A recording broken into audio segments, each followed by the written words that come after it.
말씀 히브리서 보도록 하겠습니다.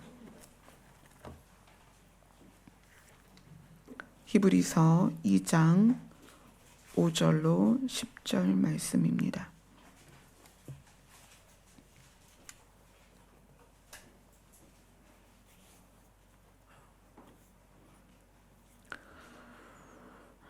이 장 5절로 10절 함께 읽도록 하겠습니다. 시작. 하나님이 우리가 말하는 바 장차올 세상을 천사들에게 복종하게 하심이 아니니라. 그러나 누구인가가 어디에서 증언하여 이르되 사람이 무엇이기에 주께서 그를 생각하시며 인자가 무엇이기에 주께서 그를 돌보시나이까.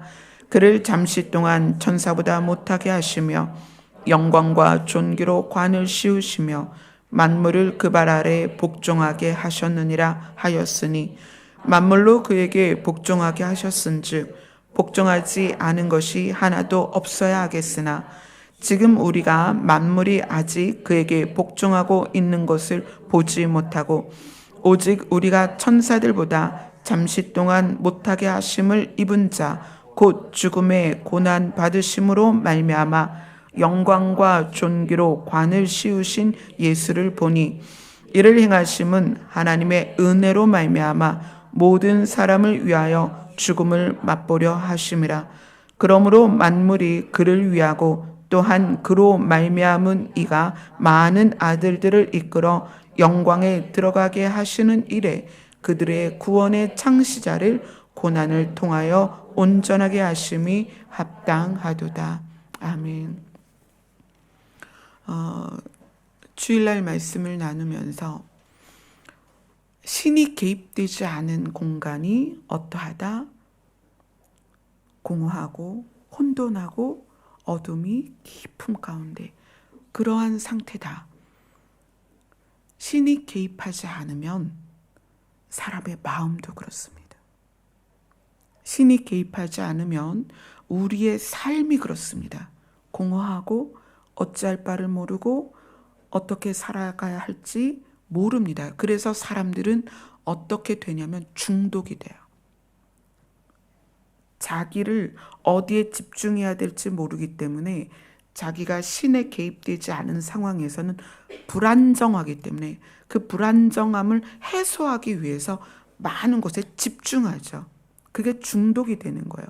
물론 나쁘게 중독되는 것도 있고 또 조금 더 긍정적으로 중독이 된다면 일을 몰두하거나 공부에 집중되거나 뭐 여러 가지 증상이 나타납니다. 하나님이 우리에게 개입하셔야 우리 안에 질서가 생기기 시작하고 그 다음에 빛이 들어와서 보이기 시작하는 거예요. 깨어나라라는 것은 깨어나라. 어떤 거죠? 눈을 떠서 보라는 거예요. 하나님께서 우리 심령에 개입하셔야 우리는 눈을 떠서 보게 됩니다. 하나님이 우리 안에 개입되지 않으면 보아도 보지 못해요. 들어도 듣지 못합니다. 그 마음으로 깨달을 수가 없어요. 그래서 신이 개입하시는 그 과정을 저는 이렇게 말했습니다. 구원이란 사람이 신의 영역에 진입하는 것이다. 하나님이 우리에게 개입하시면 우리는 신의 영역에 진입하게 되고 그것을 누리게 되고 또 신의 것을 상속받게 됩니다. 그것이 구원의 과정들입니다. 근데 이 구원은 반드시 신이 개입하셔야만 그것이 이루어진다. 근데 오늘 본문에 아주 중요한 말이 나옵니다. 그들의 구원의 창시자라는 말이 10절에 나와요. 만물이 그를 위하고 또한 그로 말미암은 이가 하나님의 의해서 보내진 어떤 이가 많은 아들들을 이끌어 영광에 들어가게 하시는 일을 하는데 그들의 구원의 창시자가 무엇을 통하여? 고난을 통하여. 오늘 말씀은 이제 고난에 집중이 될 것입니다. 제가 이번 성탄절날 예배를 시작하면서 말씀을 나눌 때 계속 눈물이 났어요. 그래서 제가 여러분들에게 말씀을 드렸습니다. 성탄절 찬양을 부르는데 그렇게 슬플 수가 없어요. 왜 그렇게 슬플까요? 자, 영원은 처음도 없고 끝이 없습니다. 하나님은 처음도 없고 끝이 없는 분이에요. 그러나 하나님을 표현할 때, 예수님을 표현할 때 성경은 뭐라고 해요? 알파와 오메가가 되신다. 처음이요 나중이다. 시작이고 마침이다. 그 얘기는 뭐냐면 신이 개입된 공간에서 개입된 사람들이 신을 볼 때 신은 처음이고 마지막입니다. 자, 제가 시간이라는 것에 대해서 또 이 세상에 대한 것을 조명받을 때 이렇게 조명을 해주시더라고요. 처음이요 마지막이시다. 시작이고 끝이다. 이것을 시간을 이렇게 보여주시는 거예요. 우리 입장에서 시간은 지나가야 알아요. 시간은 이렇게 지나가야 알아요. 그런데 하나님 입장에서의 시간은 이렇게 관통되는 거예요. 이것을 하나님은 이렇게 여기가 지금 뚫렸으면 더 표현이 잘 될 텐데 이게 뚫렸다고 생각해 보세요. 하나님은 시작부터 끝까지 관통해서 보시는 분이에요. 우리는 시간을 어떻게 아냐면 지나가야만 알아요. 지나기 전에 앞에를 알 수가 없다는 거예요. 그러나 하나님은 이렇게 보시는 분이에요. 관통해서 보시는 분이에요. 그렇다면 태초에 시간이 시작된 시점에서 이미 끝을 아셨다는 거예요. 하나님의 마음이 슬픈 이유는, 예수 그리스도의 탄생이 슬픈 이유는 하나님이 사랑을 시작할 때 이미 그 과정을 하셨다는 거예요. 내가 얼마나 아픈 사랑을 하게 될지, 내가 사람을 사랑해서 우주 만물을 만들고 그 중심에 사람을 만들지만 내 사랑이 얼마나 슬플 건지를 하나님이 아셨다는 거예요. 내가 이 사랑을 나누기 위해서 얼마나 아픈 일이 많을 것인지 하나님은 아셨다는 거예요. 그런데 아시면서도 그 사랑을 시작하셨어요. 이들이 나를 떠날 것도 아셨고, 이들이 나를 배반할 것도 아셨고, 이들이 나를 저주하고 모욕할 것도 아셨고, 이들이 나를 창으로 찌를 것도 아셨고, 이들이 나를 심지어 십자가에 못을 박을 것도 아셨어요. 그러나 그 사건을 지나야, 그 과정을 지나야 최종적으로 완전한 새하늘과 새 땅에서 수많은 사람들, 여기서 그렇게 말하죠. 많은 아들들을 이끌어서 영광에 들어가게 하신다는 거예요. 그 과정을 하나님은 다 아셨습니다. 그 혼돈 가운데, 어둠 가운데 빛을 주시고 내가 이제 너희와 사랑을 시작할 거야. 그러나 그 사랑이 얼마나 아플 것이고 얼마나 지옥적일 것이고 그 사랑이 얼마나 힘들 것인지 아셨습니다. 그러나 하나님은 끝을 보고 계시는 거예요. 결론을 보고 계시는 거예요. 그것이 목표이기 때문에 그 과정에 일어날 일들에 대해서 하나님은 각오를 하시는 거예요. 그래서 성탄절이 슬픈 거예요. 하나님 우편에 계셨던 예수님이 사람으로 오시면서 그분은 모든 걸 알고 오셨습니다. 모든 것을 각오하고 오셨다는 거예요. 그분의 나심이 우리에게는 기쁘고 즐거운 날이지만, 영광스러운 날이지만, 우리에게는 구원의 날이지만 하나님에게는 슬픈 사랑의 시작이라는 거예요. 태초에 아담과 하와를 만드실 때부터 하나님은 이 모든 아픔을 아셨습니다. 그러나 그렇게 시작하지 않으면 배신과 모멸의 십자가를 알았지만 그래도 그렇게 시작하지 않으면 새하늘과 새 땅에서 많은 이들, 많은 아들들, 많은 자녀들과 함께 행복할 수 없기 때문에 그걸 시작하신 거예요.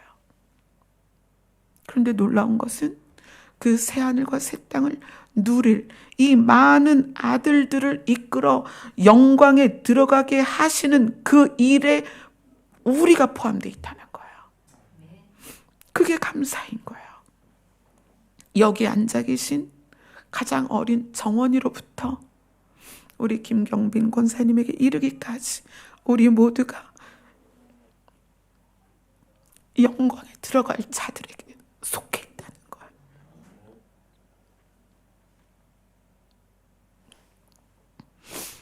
우리를 위해서 그 아픈 사랑을 시작하셨다는 거예요.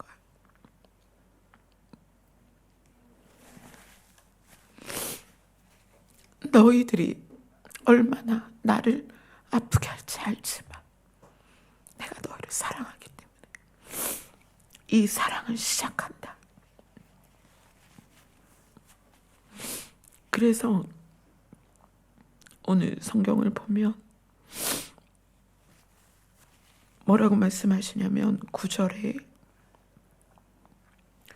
죽음의 고난 받으심으로 말미암아, 죽음의 고난을 받으심으로 말미암아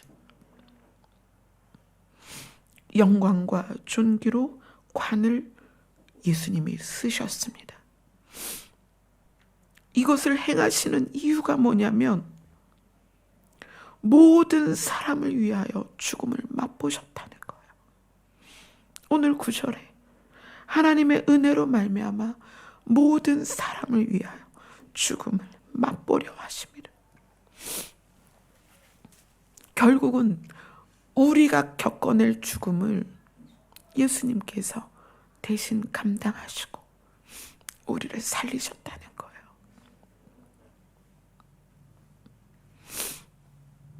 아까 예배 전에 한 자매님과 대화를 하는데 살고 싶다고 하셨어요.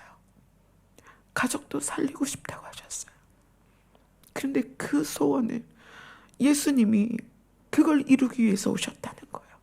그리고 죽음의 고난을 통하여 당신이 영광과 존귀로 관을 쓰셨고 그것으로 말미암아 많은 아들들을 이끌어 어떻게 영광에 들어가게 하셨다. 영광이 무엇입니까? 영광은 하나님이 하나님 되심을 드러내시는 거예요. 우리가 영광에 들어가게 되었다는 것은 우리가 신의 영역으로 들어갔다는 거예요. 우리를 통하여 하나님이 신이 되심을 증명하시고 우리를 어떻게 내가 너희를 신이라 하지 않았느냐. 우리가 그 신의 영역에 들어가게 되는 거예요. 무엇 때문에? 예수님의 죽음의 고난을 통하여서. 히브리서 5장 8절을 한번 봅시다.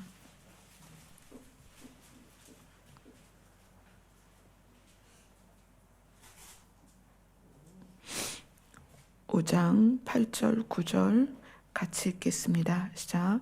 그가 아들이시면서도 받으신 고난으로 순종함을 배워서 온전하게 되셨은즉 자기에게 순종하는 모든 자에게 영원한 구원의 근원이 되시고. 아멘. 사람이라는 존재를 만드신 이유는 영원한 것을 함께 누리기 위함이에요. 우리가 스스로 하나님을 떠나서 그것을 잃었지만 영원을 우리에게 주실 수 있는 그 구원의 창시자가 다시 이 땅에 오신 거예요. 다시 오셔서 이번에는 대신 죽음으로 우리에게 다시 구원을 주셨어요. 그 길을 여셨습니다. 그런데 거기에서 그 고난으로 무엇을 입증하셨냐면 아들이신 하나님이 아버지 하나님에게 순종함을 보여주신 거예요. 그리고 우리에게 무엇을 요구하시냐면 순종하는 모든 자에게 영원한 구원을 주겠다는 거예요. 과연 순종이 뭘까요? 많은 왜곡된 순종이 교회 안에서의 사역이나 봉사나 또 얼마 헌금해라. 그러면 순종이 제사보다 낫다. 이래서 헌금을 하게 하고 뭔가를 하게 하고, 진짜 순종은 그게 아닙니다. 순종함으로 영원한 구원의 근원이 되셔서 우리에게 순종을 요구하시는데, 그 순종이 뭐냐는 거예요. 빌립보서를 한번 보겠습니다.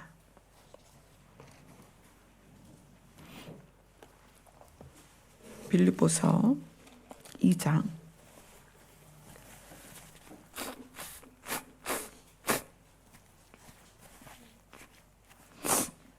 2장 5절로 8절입니다.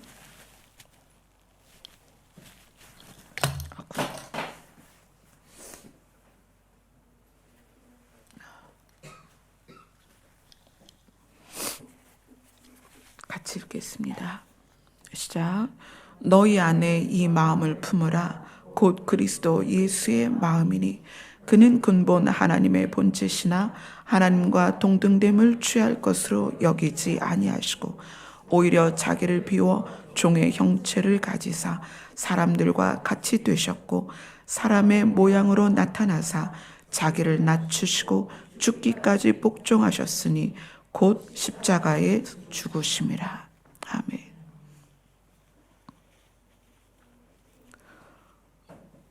우리에게 순종은 행위로 나타나는 게 아니에요. 우리에게 순종은 예수 그리스도의 마음이 우리 안에 품어지는 것이에요.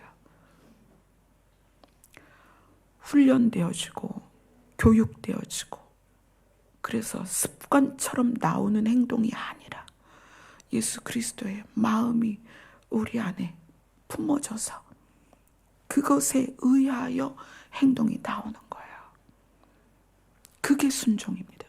그것이 진짜 순종입니다.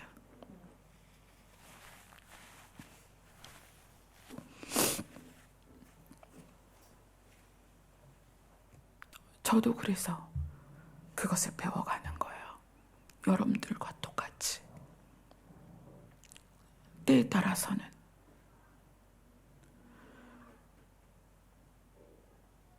우리의 원초적인 마음으로 반응하고 싶은 일들이 많이 있습니다. 우리 삶에. 그러나 그러한 일들을, 또한 그러한 상황들을, 그러한 사건들을 겪기는 하지만 그것에 대하여 우리가 무엇으로 반응하는가? 무엇으로 반응하는가? 예수님이 죽기까지 그것을 어떻게 말씀하셨냐면 복종하셨다. 죽기까지 복종하셨다. 무엇에? 하나님의 뜻에. 그러면 우리가 우리 안에 예수 그리스도의 마음이 품어지면 우리는 어떤 모습이 되느냐? 하나님의 뜻에 우리가 복종이 되어집니다. 자, 하나님의 뜻은 뭘까요? 하나님의 뜻. 하나님의 뜻은 영혼을 살리는 것입니다. 태초에 아무것도 없는 그 흑암 가운데서 생명을 만들어내셨어요. 하나님의 뜻은 살리는 것입니다. 하나님의 뜻은 빛입니다. 하나님의 뜻은 사랑이에요. 사랑하자. 우리가 얼마나 원초적인지 사건과 상황을 대할 때마다 우리의 사람의 마음이 튀어나오죠. 그럴 때마다 예수 그리스도의 마음으로 돌아가는 것이 순종입니다.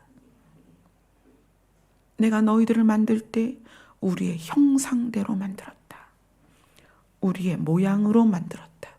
그러면 우리 안에 뭐가 있는 거예요?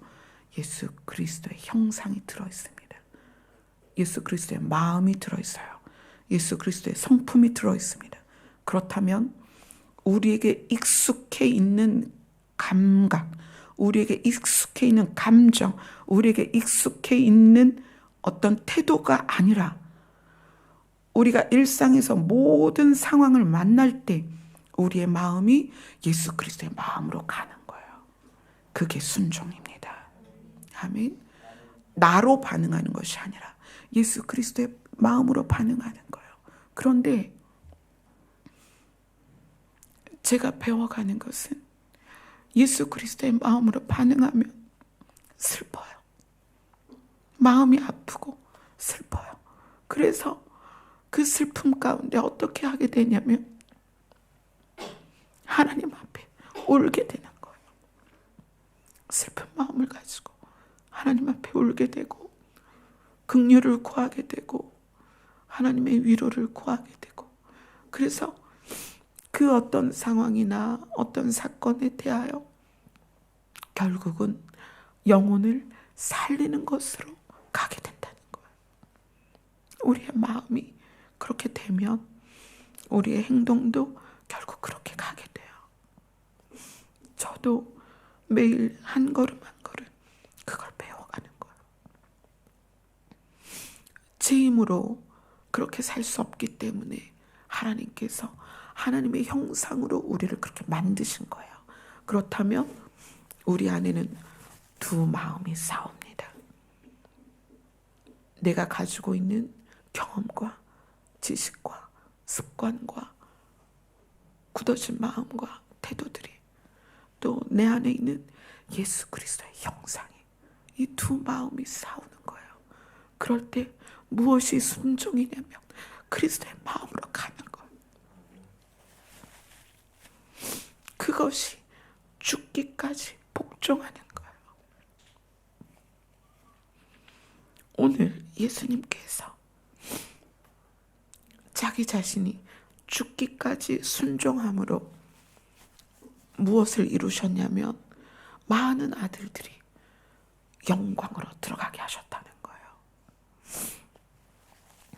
저는 여기 계신 여러분들의 순종 때문에 여러분의 가정과 가족과 친지와 형제들과 동료들이 그렇게 영광으로 들어가기를 소원합니다. 그러기 위해서는 우리 안에 순종이 있어야 돼요. 어떤 순종? 나의 마음이 아니라 예수 그리스도의 마음으로 돌아가는 순종. 그것으로 만들어지는 삶, 그것이 영혼을 살립니다. 아멘. 제가 요즘 치과 치료를 하면서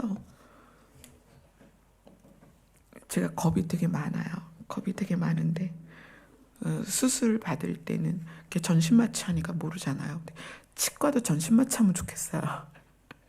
요번에 어제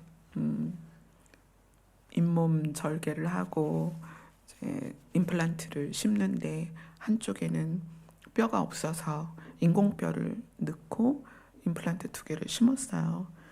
제가 지금 총 1개 임플란트 3개를 심고 2개를 브릿지를 하고 또 2개를 발치를 하고 막 이런 과정이 있었어요. 근데 되게 두렵잖아요. 막 그 기계 진동 막 그렇고 막 뼈 막 뜯어내는 느낌 막. 근데 왜 그거를 견딜까요? 그 후에 더 좋아지니까. 앞으로 제가 그래서 하나님께 그래요. 하나님, 저를 얼마나 들었다 놨다 쓰시려고 이렇게 수리를 해가면서 쓰시냐고 그렇게 말씀을 드렸는데, 왜 수리를 하겠어요? 그 후에 더 좋아지니까 수리를 하는 거예요. 우리가 말씀이 우리에게 요구하는 건 때로는 참 많이 아파요. 많이 아프죠. 그래서 날선 검, 양쪽에 날이 선 검으로 우리를 찔러 쪼갠다고 하거든요. 그리고 교훈하고 책망하고. 여러분, 책망받을 때 기분 좋은 사람은 어디 있어요? 다 아프죠. 저도 그래요. 말씀 앞에 서면 참 많이 아파요. 제가 그 말씀 앞에 무릎을 꿇어야 하고 제 안에 싸우는 두 마음 안에서 예수 그리스도의 마음으로 가야 하기 때문에 때로는 그게 싫을 때도 있고 아플 때도 있죠. 그러나 우리가 예수 그리스도의 마음에 순종될 때 영원히 삽니다. 아멘. 예수님이 그 순종 때문에 우리가 살아났어요. 아멘. 그래서 이제 우리가 순종되어지면 우리 주변이 사는 거예요. 아멘. 예수 그리스도가 들어간 그 영광의 문에 이제 우리도 들어가고 우리의 순종에 의해서 다른 사람들도 거기에 들어가게 될 것입니다. 아멘.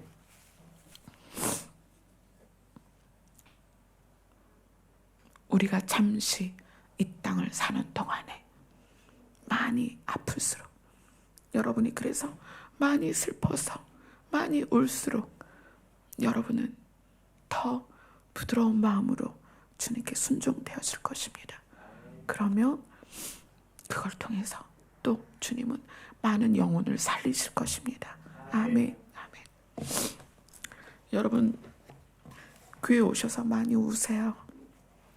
많이 울고 많이 슬퍼하세요. 주님의 마음이 여러분에게 부어지면 더 앞으로 더 슬프게 될 거예요. 그 슬픔을 주님과 함께 나누면 그걸 통해서 하나님은 영혼을 살리십니다. 아멘. 우리 찬양 하나 하고 기도합시다.